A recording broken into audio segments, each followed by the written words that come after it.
An out-of-this-world project, shown in a model at EVIT, is getting off the ground. The Great Globe Project founder and director Bryan Beaulieu explains. We're able to do this now as a technological project where 20 years ago it wasn't as easy.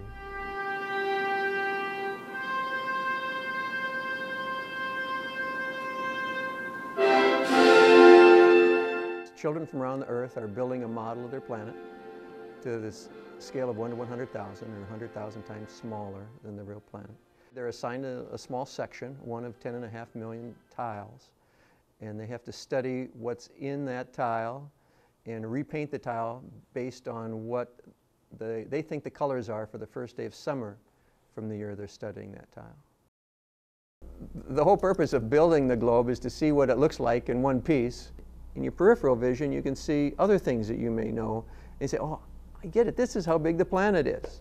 We really can't tell, even astronauts can't tell how big the planet is, because they lose depth perception the farther you get away from something. So even though you're 200 miles orbiting the Earth in a space station, your eyes are still only 3 inches apart. If we started today, it'd probably take about 5 years. It's a fairly large structure. It's 420 feet high, and it revolves. It's an exact model of Earth in terms of its tilt to the Earth. At the latitude we're building it at is 33 degrees, and that's how it tilts relative to vertical. It rotates once every hour and a half, just the same orbital time that it takes the space station. And it's accurate to within 30 feet. So anything larger than roughly 30 feet high will show up as a detail. I have a model of the Matterhorn here. This is one of the tiles, one of the 10.5 million tiles. They will be assigned a tile that they probably don't have any reference to until they start studying it. On the back of the tile, there's the tile number. It's a letter followed by a 6-digit number. That locates it on the globe. There's a center of the tile in latitude and longitude, and there's a height above sea level of the tile, and these are in meters. So with that information, they can start doing their research.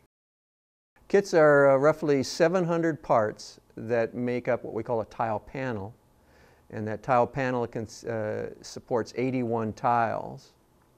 And we're looking at sending those kits out to libraries around the state, public libraries. Then the students from that library area will go into the library and work on the panel, put the tiles on, and at the same time study the tile that they have been assigned, do the research, and paint the tile. We have a location in south of Phoenix, about 50 miles south of Phoenix, that we're approved to build the globe on. We have NASA that's completed all 10.5 million tiles in terms of programming and satellite photos. We have a supercomputer center out of Chicago or Illinois that has developed the programming that allows us to send that information to children around the world. We're just now getting all the details right. East Valley Institute of Technology has provided the workshop space and some of the equipment to produce the tiles. And then we're in the process of putting kits together that we will send out to various parts around Arizona to build Arizona first. We're looking at about $400 million, roughly $40 a tile. And we got 10.5 million tiles, so that's roughly between 400 and 500 million.